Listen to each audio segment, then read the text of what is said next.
ಅಕ್ಕ ಇದೇನ್ ದ್ರಾವಣ ರೀ? ಇದು ನೋಡ್ರಿ ಸರ ಮೀನಿಂದ ಲಿಕ್ವಿಡ್ ರೀ sir. Fish amino acid. Fish ಹ್ಞೂ ರೀ ಸರ್. ಇದು ಫಿಶ್ ದಿಂದ ಮಾಡಿದೇವ್ರಿ ಸರ್ ನಾವು. ಇದು ಹೆಂಗಂದ್ರಿ ಸರ ಮೀನಾ ತರ್ಬೇಕ್ರಿ ಸರ್, ನಾವು ಮಾರ್ಕೆಟ್ ದಿಂದ ತಂದಿದೇವ್ರಿ ಸರ್.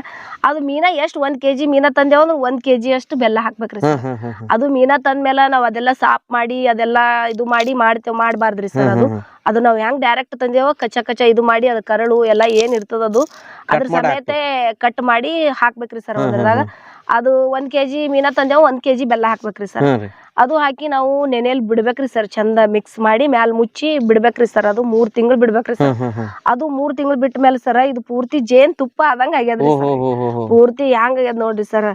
ಇದು ಬಾಳ ಅಂದ್ರ ಟಾನಿಕ್ ಆಗಿ ನೋಡ್ರಿ ಸರ್. ಇದು ಈ ತರ ಆಗ್ಯದ ನೋಡ್ರಿ ಸರ್. ಎಲ್ಲ ಮುಳ್ಳು ಪಳ್ಳ ಎಲ್ಲ ಏನೂ ಇಲ್ಲ ನೋಡ್ರಿ ಸರ್.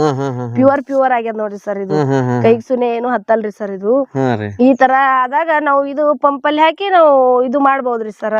ಹೂವ ಇದ್ದಾಗ ಹೊಡೆದ್ರ ಹೂವ ಬಾಳ ಚಂದ ಬರ್ತದ್ರಿ ಸರ್. ಕಾಯಿ ಇದ್ದಾಗ ಹೊಡೆದ್ರ ಕಾಯಿ ಚಂದ ಆತಾವ್ರಿ. ಸಣ್ಣ ಗಿಡ ಇತ್ತಂದ್ ದೊಡ್ಡ ಆತಾವ್ರಿ ಸರ್.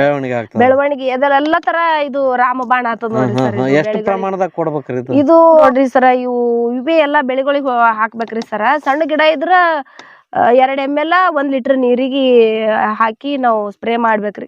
ದೊಡ್ಡ ಗಿಡ ಇದ್ದು ಅಂದ್ರ 3 ml ಹಾಕಿ 1 ಲೀಟರ್ ನೀರಿಗೆ ಹಾಕಿ ಇದು ಸ್ಪ್ರೇ ಮಾಡ್ಬೇಕು. ಯಾವ ಟೈಮಲ್ಲಿ ಮಾಡ್ತೀರಿ ಇದು? ನೋಡ್ರಿ ಸರ್, ಚಿಕ್ಕ ಗಿಡ ಇದ್ದು ಅಂದ್ರ ಆಳ್ಯಾಗೊಮ್ಮೆ ಮಾಡ್ಬೇಕ್ರಿ ಸರ. ಮತ್ತ ದೊಡ್ಡ ಸ್ವಲ್ಪ ಆದ್ಮೇಲೆ ಹೂವ ಇರ್ತಾವಲ್ರಿ ಸರ್, ಆಳ್ಯಾಗನು ನಾವ್ ಇದು ಹೊಡ್ದೇವ್ ಅಂದ್ರ ಚಂದ ಬಕ್ಕಳ ಹೂವ ಆತಾವ್ರಿ, ಕಾಯಿ ಆತಾವ್ರಿ ಸರ್.